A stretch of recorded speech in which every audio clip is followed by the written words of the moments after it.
Hello everyone, good morning. আজকে 27শে December, বুধবার। সকালটা খুব বোরিং কাটছিল, সে কারণেই ভাবছি কী করা যায়। তাই চট করে মাথায় একটা প্ল্যান আসলো। হ্যাঁ, মাঠের দিকেও তো একটু ঘুরতে যাওয়া যায়। তো যেই বলা সেই করা, তাই যে দিদির দেওয়া সাইকেলটাকে নিয়ে বেরিয়ে পড়লাম মাঠের উদ্দেশ্যে। তোমাদেরকেও দেখানো হবে আর আমার ভিডিও করা হয়ে যাবে। তো দেখতেই পাচ্ছ মাঠে চলে এসেছি। আর এই যে সত্যি বলতে গ্রামের এই সকালের ভিউটা জাস্ট অসাম থাকে, সত্যি সেরা। আর এই মাঠের চারপাশটা বেশ সুন্দর লাগে সকালের দিকে। যাদের হয়তো গ্রামে বাড়ি তারা অবশ্যই দেখো।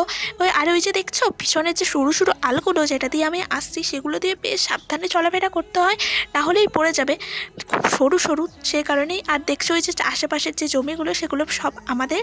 প্রায় ওই যে সামনে থেকে আরও আছে, তোমাদেরকে দেখাচ্ছি। ওই যে দেখো সামনের এতটা, আর ওই যে সামনে থেকে এতটা, বেশি নেই, বাস এতটুকুই আমাদের জমি। তো এই যে দেখছো পাম্প চলছে। ছোটো থাকতে যখন মাঠে আসতাম, তো ছোটোবেলায় এই পাম্পের জলে খুব মজা করতাম, স্নান করতাম, সেগুলোই খুব মনে পড়ে গেল, সেই আগের কথা। আর এই যে দেখছো এটা আমাদের মাঠের চারপাশের, সত্যি খুব সুন্দর। তো চলো, ভিডিওটা আজকের মতো এতটাই। যদি তোমাদের ভালো লাগে তো অবশ্যই লাইক, কমেন্ট, শেয়ার করে দিও। আর আমার চ্যানেলটিকে সাবস্ক্রাইব করতে একদম ভুলো না। দেখা হচ্ছে তোমাদের সঙ্গে নেক্সট ব্লগে। ততক্ষণের জন্য সবাই সুস্থ থেকো, ভালো থেকো। তো চলো, টাটা।